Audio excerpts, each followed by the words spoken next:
Hi everybody, I'm Scott Geyer with John Deere, and today we'll show you how to hang a new farm gate in a pasture fence.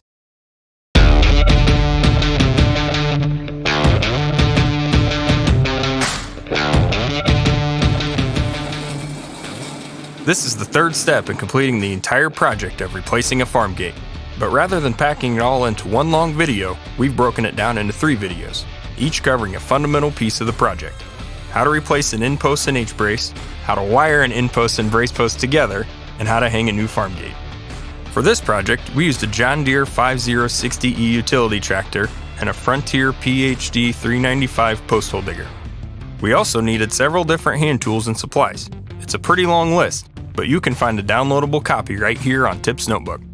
After replacing the end post and H-brace and adding the tight wire support between the new end post and the brace post, we're ready to hang the new gate. John and Andrew are happy to point out that measuring the distance between the new end post and the opposite end post at multiple points throughout the project has really paid off. Because if the new 16-foot gate didn't fit perfectly, they'd have a real problem. But it does, so let's proceed.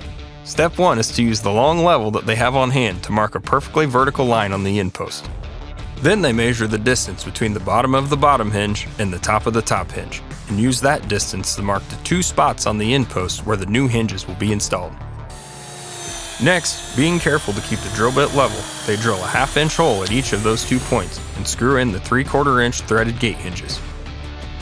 That's not something you'll probably be able to do barehanded, so our tool list includes a long combination wrench you can use for added leverage.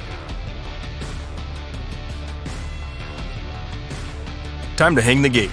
As you can see, the nut that holds the top gate hinge in place has been loosened so it drops below the top post hinge. They set the bottom gate hinge in place. Then raise the top gate hinge and tighten the nut and bolt, securing it in place. Here's one more tip.